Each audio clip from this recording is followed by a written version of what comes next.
Hope you have understand what it is mean by a assembly line. So in this class or this lecture or in this video we are going to see what is a line balancing. Line balancing, as you all know, it's an important technique in any production system in order to achieve efficiency and economy. Okay, means we have to use all the machines in a most productive manner. No machine or no workstation should be left without doing any work, and we have to reduce the cost, reduce the wastage. That's the base of this line balancing. Line balancing is done in an assembly line, or as a definition we can define it as line balancing can be defined as a production strategy that involves setting an intended rate of production for required material to be fabricated within a particular time frame. In addition, effective line balancing requires assuring that every line segment's production quota can be met within the time frame using the available production capacity. Okay, once again I will repeat. A line balancing can be defined as a production strategy that involves setting an intended rate of production for required material to be fabricated within a particular time frame. എന്താ അതിൻ്റെ അകത്തുനിന്ന് അർത്ഥമാകുന്നത്? അതൊരു പ്രൊഡക്ഷനിൽ നമ്മൾ use ചെയ്യുന്നൊരു സ്ട്രാറ്റജിയാണ്. അതിൻ്റെ അകത്ത് നമുക്ക് എപ്പോഴും ഏത് കമ്പനി എടുത്തു കഴിഞ്ഞാൽ അതിനൊരു പ്രൊഡക്ഷൻ റേറ്റ് ഉണ്ടാവും. അപ്പോൾ ഒരു ദിവസം കമ്പനി ക്ലോസ് ആയി കിടന്നു കഴിഞ്ഞാൽ എത്ര ലോസ് ഉണ്ടാകും എന്ന് പറയുന്നത്, ഇപ്പം ലോക്ക്ഡൗൺ ഒക്കെയാണ്, വി നോ. ഒരു ദിവസം കമ്പനി ഇതായി കിടന്നു കഴിഞ്ഞാൽ അവരുദ്ദേശിക്കുന്ന അത്രയും പ്രൊഡക്റ്റ് മാർക്കറ്റിലെത്തിക്കാൻ പറ്റത്തില്ല. സോ അത് തന്നെ. അപ്പം ഇത് അവരുദ്ദേശിക്കുന്ന ഒരു required amount of rate of production ഒരു ഇത്ര സമയത്തിനുള്ളിൽ പുറത്തെത്തിക്കാനായിട്ട് നമ്മൾ ഉപയോഗിക്കുന്ന ഒരു പ്രൊഡക്ഷൻ സ്ട്രാറ്റജിയാണ്. മനസ്സിലായോ? പ്രൊഡക്ഷന് വേണ്ടി നമ്മൾ ഉപയോഗിക്കുന്ന ഒരു മാർഗമാണ്. അത്രയേ ഉള്ളൂ. അതാണ് ലൈൻ ബാലൻസിങ് എന്ന് പറയുന്നത്. പിന്നെ ഈ ഒരു എഫക്റ്റീവായിട്ടുള്ള ലൈൻ ബാലൻസിങ്, അതിൻ്റെ second sentence, in addition effective line balancing requires assuring that every line segments production quota can be met within the time frame using the available production capacity. അതായത് ഒരു എഫക്റ്റീവായിട്ടുള്ള ഒരു ലൈൻ ബാലൻസിങ് എല്ലാ line സെഗ്മെൻറ്റിലെയും production quota assure ചെയ്യാൻ പറ്റും വിചാരിച്ചേക്കുന്ന time ഫ്രെയിമിനുള്ളിൽ, അതിൻ്റെ maximum കപ്പാസിറ്റിയിൽ. ഇത്രയാണ് ലൈൻ ബാലൻസിങ് കൊണ്ട് നമ്മൾ ഉദ്ദേശിക്കുന്നത്. ഇപ്പോൾ ഏകദേശം എന്തോ ലൈൻ ബാലൻസിങ് അതിൻ്റെ ഡെഫിനിഷൻ എല്ലാവർക്കും പിടികിട്ടിയെന്ന് വിചാരിക്കുന്നു. So there are some certain terms used in line balancing. അത് നമുക്ക് കൃത്യമായിട്ട് അറിഞ്ഞിരിക്കണം, ഇല്ലെങ്കിൽ നമുക്ക് പ്രോബ്ലം ചെയ്യാൻ പറ്റത്തില്ല. So first one is work element. Work element എന്ന് പറഞ്ഞു കഴിഞ്ഞാൽ it's a rational division of total work.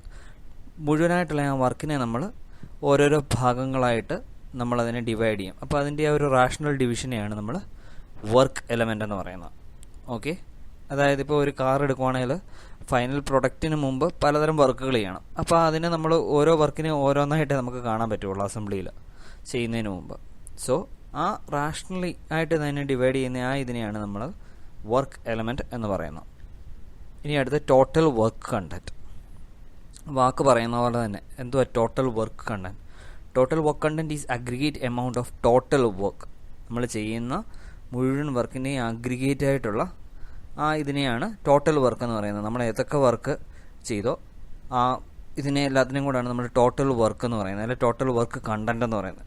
ഒത്തിരി വർക്ക് കണ്ടന്റുകൾ ഉണ്ടാകും ഒരു final product. For example car തന്നെ എടുക്കുകയാണെങ്കിൽ ഒത്തിരി നമുക്ക് എക്സ്പെക്റ്റ് ചെയ്യുന്നതിനും കൂടുതലായിട്ടുള്ള വർക്ക് കണ്ടന്റുകളുണ്ടാകാം. ഓക്കെ, ഇനി അതിൻ്റെ അകത്ത് മനസ്സിലാക്കേണ്ട വർക്ക് കണ്ടന്റ് ടൈം.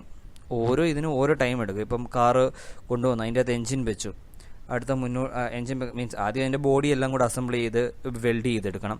പിന്നെ അകത്ത് വന്നു എൻജിൻ ഫിറ്റ് ചെയ്യണം, നെക്സ്റ്റ് പോയിന്റിൽ പോയി ട്രാൻസ്മിഷൻ ഫിറ്റ് ചെയ്യണം, നെക്സ്റ്റ് പോയിന്റിൽ പോയി അതിൻ്റെ ഡോർ ഫിറ്റ് ചെയ്യണം, ഇലക്ട്രോണിക്സ് ഫിറ്റ് ചെയ്യണം, അതിൻ്റെ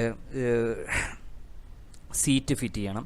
ഇങ്ങനെ ഓരോരോ ഇതിനെ എല്ലാത്തിനെയാണ് നമ്മൾ ഓരോ വർക്ക് കണ്ടന്റ് എന്ന് പറയുന്നത്. അപ്പം ഇതിനെല്ലാത്തിനും ഓരോ ടൈം എടുക്കും. അപ്പോൾ ആ ടോട്ടൽ എടുക്കുന്ന ടൈമിനാണ് ടോട്ടൽ വർക്ക് കണ്ടന്റ് ടൈം എന്നും പറയുന്നത്. ഇത്രയേ ഉള്ളൂ സെക്കൻഡ് ഡെഫിനിഷൻ. ഇനി work station, third point, third definition. എന്താണ് വർക്ക് സ്റ്റേഷൻ? നമ്മൾ ഈ വർക്ക് എവിടെയാണോ ക്യാരി ചെയ്തെടുക്കുന്നത് ആ സ്റ്റേഷൻ പറയുന്ന പേരാണ് വർക്ക് സ്റ്റേഷൻസ്. ഓക്കെ, ആ വർക്ക് സ്റ്റേഷനിലാണ് വർക്കുകൾ നടക്കുന്നത്. പിന്നെ ഓരോ വർക്ക് സ്റ്റേഷനിലും പുതിയ വർക്കുകളൊന്നുമല്ല, പ്രീ ഡിറ്റർമൈൻ ചെയ്തേക്കുന്ന വർക്കുകളാണ് ഓരോ വർക്ക് സ്റ്റേഷനിലും നടക്കുന്നത്. അപ്പോൾ എന്തോ വർക്ക് സ്റ്റേഷൻ എന്ന് മനസ്സിലായി. ഇനിയും operation time. the operation time. It is the time required to complete the work allotted at each station. ഓരോ സ്റ്റേഷനിലും അലോട്ട് ചെയ്തേക്കുന്ന വർക്ക് കംപ്ലീറ്റ് ചെയ്യാനായിട്ട് ഉദ്ദേശിക്കുന്ന ആ ടൈമിനെയാണ് ഓപ്പറേഷൻ ടൈം എന്ന് പറയുന്നത്. ഈ ഓപ്പറേഷൻ ടൈമുകളെല്ലാം കൂടെ കൂട്ടുമ്പോൾ നമുക്ക് എന്ത് കിട്ടും? ടോട്ടൽ വർക്ക് കണ്ടന്റ് ടൈം കിട്ടും. മനസ്സിലായോ? ഇനി അടുത്ത് സൈക്കിൾ ടൈം.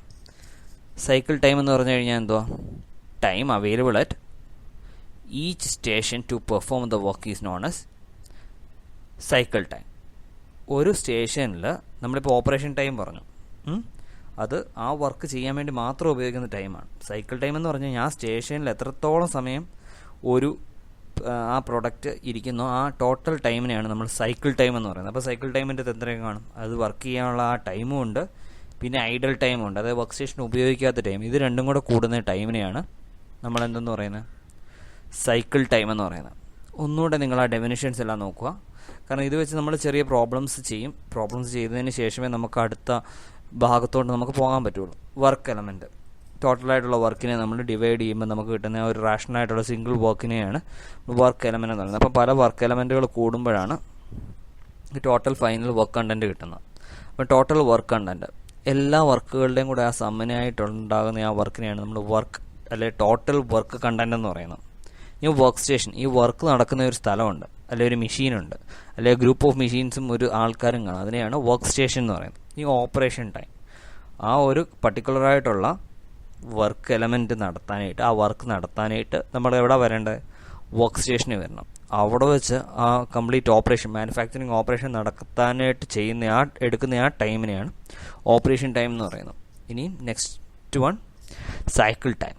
സൈക്കിൾ ടൈം എന്ന് പറഞ്ഞു കഴിഞ്ഞാൽ ഈ ഓപ്പറേഷൻ ടൈം മാത്രമല്ലല്ലോ, അത് ഇപ്പം ഫോർ എക്സാമ്പിൾ ഒരു പ്രൊഡക്റ്റ് അങ്ങോട്ട് കൊണ്ടുവരണമെങ്കിൽ അതിനൊരു സമയം എടുക്കും, ആ മൂവ് ചെയ്യാനുള്ള ടൈം.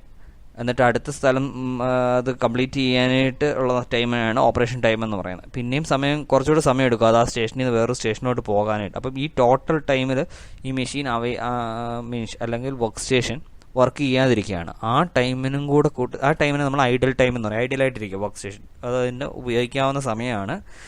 പ്രൊഡക്ടിവിറ്റി നമുക്ക് ഇൻക്രീസ് ചെയ്യാൻ പറ്റും. ആ ടൈമിൽ വേറെ എന്തെങ്കിലും വർക്ക് ചെയ്യുവാണെങ്കിൽ അത്രയും കൂടെ പ്രൊഡ്യൂസ് ചെയ്യാൻ പറ്റും, പക്ഷേ അതിന് ചെയ്യാൻ പറ്റുന്നില്ല. അപ്പോൾ ആ ടോട്ടൽ ടൈമിനെയാണ് ഐഡൽ ടൈം എന്ന് പറയുന്നത്. അപ്പോൾ ഈ രണ്ട് ടൈമും കൂടെ കൂടുന്നതിനെയാണ് എന്തെന്ന് പറയുന്നത്?